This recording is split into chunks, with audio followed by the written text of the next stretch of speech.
Welcome to Enterprise Services Client Briefing Center. Just seated here to my left is a man I'm sure most of you recognize. Harmon is with us, Senior Vice President and GM of Global Practices and Emerging Business at Services. He's also leading the integration that you've heard about when we talk about the HPE Enterprise Services and CSC merger. Do give us an update. What are the main points? Well, I think if thinking about the main points of the merger is, why is this really good for our customers? What we care most about is that our customer service continues to be excellent, that we expand our innovation and investment capacity to bring more new IP and new ideas to our customers, and that the partner network that we can actually bring to them continues to grow and be further established. Bullet point for us the main gains from this merger. Yeah, sure. So I think there's a couple. If I was thinking about customers, and I'd always want to start there, customers are going to get more innovation. Right, at the end of the day, we have more investment capacity because we have more scale, so we can use our R&D dollars more effectively. We can go innovate more with new customers. We can do things with them that they wouldn't have been otherwise able to do. So that would be the first place I would start. The second thing is we're going to get delivery, quality, and productivity. We're going to do that with a couple of things. One, as we automate our delivery footprint and get more analytics into it, the quality goes up. We were actually then able to consolidate labor into fewer, larger global delivery centers, which means our process efficiency goes up, as well as our responsiveness. If we have more people in fewer places when we do this, we can actually hold the resources that our clients need and have them be ready at a moment's notice. So those are the things I think ultimately are going to be the reasons why we do well. But customers here today could be concerned that the merger may disrupt the quality or continuity of service that's on offer. What's your response to those concerns and worries? But let me tell you why I think our customers should be okay with this. First of all, we have very little overlap in our customer footprint. So as we go do this work, there's not a lot of smashing together of account teams, delivery things that could be perceived to be disruptive really aren't going to happen, point one. Point two, we're counting on synergies from G&A and facilities. And most of that G&A is actually we're leaving behind as part of HPE. We're just not taking certain costs with it we don't need. So we actually don't have to do anything. So that matters quite a lot. And I think the third is, as we go drive to quality with added automation that both CSC and HPES has, we can actually use that to improve quality of service rather than not. So tell us more then about that seamless transitioning. Well, as I think about what that would look like, we'll actually fold in the delivery teams kind of day one. Everybody will keep doing in the day after the merger what they were doing the day before the merger. But what we're going to start to share is those best practices across those delivery teams. Those are the things that when you have automation tools and common processes, as we consolidate facilities, we can actually standardize that. And what we've experienced at HPES is for the last 3 years, we've been doing that already, so we already know how. And not only have we improved our own efficiency of operations, that's shown up in our profit to our shareholders, but it's shown up in quality, and it's shown up in our Net Promoter Score. We had the highest Net Promoter Score in the industry, and it's continuing to climb. Over the last 2 days, Eric, we've been hearing these two buzzwords continually, digital transformation. Clients have been learning what differences that will make for their businesses. How will that be reflected by the new company exactly? Well, digital, of course, is going to be a big priority for us going forward, right? We have to do that. That's something we're going to do. And it's urgent, right? Absolutely. It's something that needs to be done now. Now, the first thing that we're helping our clients do, though, is actually define digital. We have a pretty good audience here. I bet if everybody put their head down and said, what does digital transformation mean?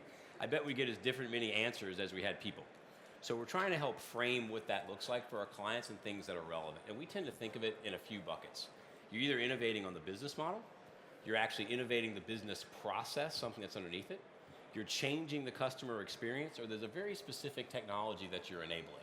Because if you're not doing one of those 4 things, you can't measure the business impact. So we're going to start by helping them say, which part of that digital value chain do you actually want to enhance?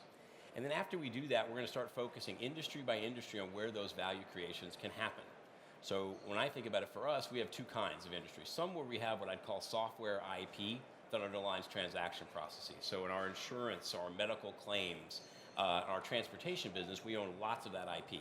In other places like consumer packaged goods, manufacturing, government operations, energy, we have what I'd call process IP.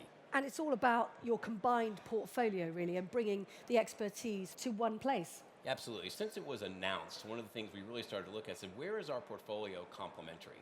And there are several places where I really think we're ending up with a 1 + 1 is 3. So I'll pick a couple to describe. My favorite is, of course, this transformation to cloud and hybrid. So when I look at what we were able to do across traditional hosting, virtual private cloud, managed private cloud, and public cloud, we all bring a different set of capabilities, the sum of which, however, are really unbeatable. So ES, on our side, we have, for example, the best relationship with Microsoft in the world. They're one of our largest customers, or HPE. We have unbelievable services around Azure. CSC, on the other hand, actually has a great relationship with AWS and is one of tier one partners. They're one of their 2 tier one partners in the world. Now that we can have both of those, that we can serve our customers and provide microservices with, that's going to be better for our customers. If I also think about the hybrid solution, we've built a broker solution, ES, that really can help you provision workloads, any type of hosting platform, anywhere you want, based on apps and other work rules. CSC, on the other hand, bought Service Mesh. Right? That is, in fact, a really good hosting platform for cloud-native applications and brokering there. We can combine those roadmaps, do more for our customers. Again, those are the things we're shooting for. And the other big place I think we're going to make a difference is our core apps transformation and apps management capabilities. Seems a little less, I'll call it interesting today, but that's still one of the largest places where our clients spend money, and if you can help them do it better and help them save money, it's always interesting. So as we combine those capabilities and have more automation around that, we'll continue to provide them better service. And do you think what you've just said highlights really what makes this merger completely unique globally? I do. I think if I was going to share it really in a thought, we're the largest independent pure play services company in the world. That ability means we can first of all be agnostic as to vendors. Now, we're going to have a point of view. We are going to create the best partner network in the world, which is absolutely going to include HPE and Micro Focus, as it does today. It's going to include HP, which is one of our largest partners. As we know from the spin, we continue to do tons of work with those guys.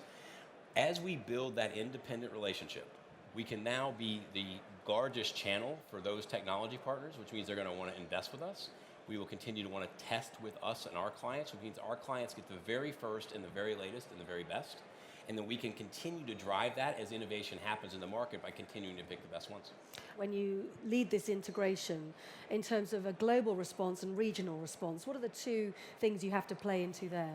Well, again, all clients live in a region somewhere, but most of our clients have a global footprint. So when I think about what we're going to end up doing, it's going to look something like this. We've got to manage our offering globally, right? Clients expect global standards because that's how they get the reliability and quality that they're looking for. Clients also want to learn from people in their industry globally. They want to know how someone else in their industry somewhere halfway around the world actually does a best practice, even more than someone maybe who's next door. However, all of those things have to be applied locally. So when you think about delivery intimacy, client intimacy, we've still got to have, especially HPE, has a great legacy of client intimacy. So we're going to spend time with our client at their sites, with their business to continue to learn and develop. So that's when we think about applying a global standard, but applying it regionally. So how are you going to end up giving clients more choice? First of all, I think we'll have a broad breadth of portfolio. So just by having the 2 combined portfolios, clients will be able to choose more things that we would go do. Second thing is as we continue to standardize the base of the portfolio, our customization is going to be around the edge. So you can think of it as there's a core product or an offering that's underneath it that has lots of visual customization and touches around the edge, but it will run like a standard product. So the clients can get what they need. The other thing that we've got is we have a truly global delivery footprint. And what I mean by that is this. There are some players who deliver predominantly onshore, some who deliver prominently in low-cost locations. We deliver substantially in both. And we're actually going to let our clients choose it based on what their needs are. But those centers all have common practices no matter where they are anywhere in the world. And it goes without saying you're going to deliver best-of-breed technology, is that right? Well, that's part of the independence that we're going to have. So as we are extremely excited, again, continuing with HPE and Micro Focus, we're extremely excited about HP because those guys are already leaders in their space. Amazon, Microsoft, SAP, AT&T, we're partnering with the best companies in the world, but we're also partnering with a lot of innovative startups. And these startups, because we are the largest independent player, are dying to work with us as a channel. So go on then, deliver a nice little bullet point as to exactly what is the essence of your commitment to clients then. Yeah, so if I was thinking about clients, right, at the end of the day, I would want to mention a few things. One is we're just not going to mess with their core account teams and delivery operations. We need to keep that stable during this period of time, and they have our commitment. The second thing is we're not looking for what I'd call classic synergies. And what I mean by that is, hey, sometimes you have 2 people doing something, you only need 1. We're not going to do that in our delivery operation. There's no need to do it. What we're going to do with delivery is take the quality and investments from both sides of this merger and bring those together so our clients get enhanced quality as we go. Those back office things that our clients don't care about, those are the places we're going to get those synergy dollars, but we're going to take some of them and reinvest those, most importantly in innovation. Because as we do this, we can expand our R&D budgets and our M&A budgets, which is one of the big parts of what we're going to do here, so we can continue to bring our clients to leading thinking.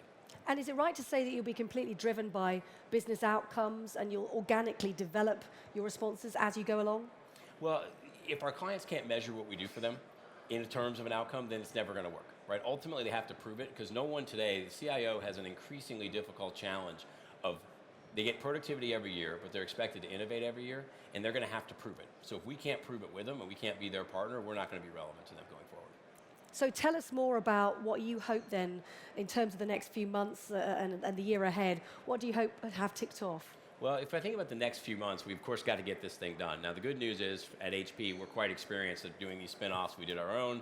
We've actually done some of the largest mergers in the world, so we tend to know what this looks like. So between now and April 1st, there's a couple things we want to do.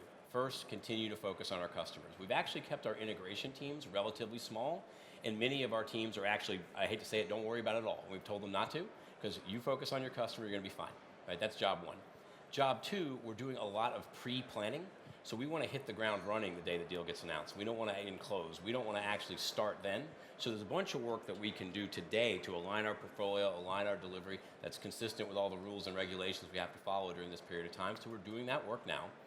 So the next thing that would happen is we want our clients to feel the innovation the first day. So we're going to have a bunch of campaigns that we launch about new things that we're capable of, right? And we'll do that right at April 1st, right at close. And the last thing we're going to do, though, is while we're launching a bunch of new capabilities, we're going to remind them that their delivery footprint is going to remain stable. So we're not going to launch things there. We're going to make sure we have operational stability for an extended period of time before the next generation of productivity. So for everybody listening here today, should clients be thinking about engaging now, or do they wait till April? You know, the clients can engage with us now, right? We're already training our sales force on this. They should come to us, start talking about what their issues are, make sure we know, and our largest clients, quite frankly, we ought to know. We should be planning together, and our largest clients have the opportunity to actually shape what we prioritize based on their needs. So in a thought, the merger is? The merger is a great opportunity for global corporations, global governments to improve their IT efficiency, drive transformation to digital that they're going to need, and continue to innovate for their customers, and to have a trusted partner who will continue to bring that innovation and delivery quality to them. Eric Harmon, thanks very much indeed. Thank you. Thank you.